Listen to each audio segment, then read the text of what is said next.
Hello everyone, welcome back to my channel allrounder Chetana's hair केअरमध्ये सर्वांचे मनापासून स्वागत। तर आज मी इथे चंद्रकोर लावण्याची सोपी पद्धत दाखवणार आहे।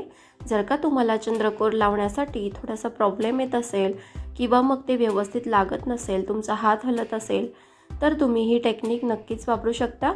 कोणत्याही बाटलीचं किंवा ट्यूबचं झाकण तुम्ही इथे घ्यायचं आहे गोल आकारामध्ये। तुम्ही ब्रशच्या साहाय्याने सुद्धा चंद्रकोर लावू शकता, पण जर तुम्ही बिगिनर्स असाल आणि तुम्हाला व्यवस्थित लावता येत नसेल तर तुम्ही ही टेक्निक वापरू शकता।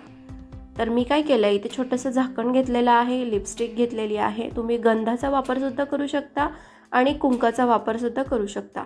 कुंकू हे थोडंसं ओलं करून घ्यायचं आहे आणि त्याने सुद्धा तुम्ही हा आकार देऊ शकता। तर मी काय करते, चंद्रकोर लावणार आहे इथे, तर मी आधी हातावरती टेस्ट करून घेत आहे।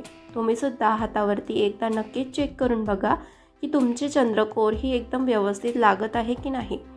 इथे मी छोटंसं झाकण घेतलेलं आहे कारण ही छोटीशी मुलगी आहे।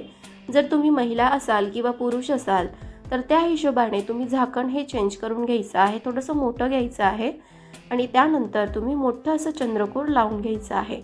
इथे छोटंसं चंद्रकोर माझं लावून झालेलं आहे आणि आता मी त्याला ब्रशच्या साहाय्याने सुद्धा चेक करणार आहे। इथे बघू शकता, मी तुम्हाला इथे 2-3 चंद्रकोर लावून दाखवत आहे की कसं दिसतंय।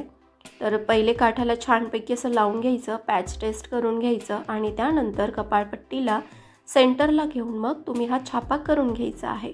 एकदम सोपा आहे चंद्रकोर लावायला। जर लावता येत नसेल तर ही एकदम सोपी पद्धत आहे।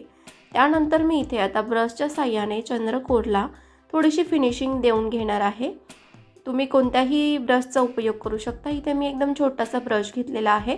तुम्ही पेंट ब्रशने सुद्धा चंद्रकोर काढू शकता। तर तुम्ही ही टेक्निक तुम्हाला कशी वाटली कमेंट बॉक्समध्ये नक्की सांगायचं आहे। चॅनलला लाईक करायचं आहे, शेअर करायचं आहे, सबस्क्राईब करायचं आहे, बेल आयकॉनला क्लिक करायचं आहे आणि ही टेक्निक कशी वाटली मला नक्की सांगायचं आहे। तुम्ही सुद्धा नक्कीच ट्राय करून बघा। Bye, see you, like, share and subscribe.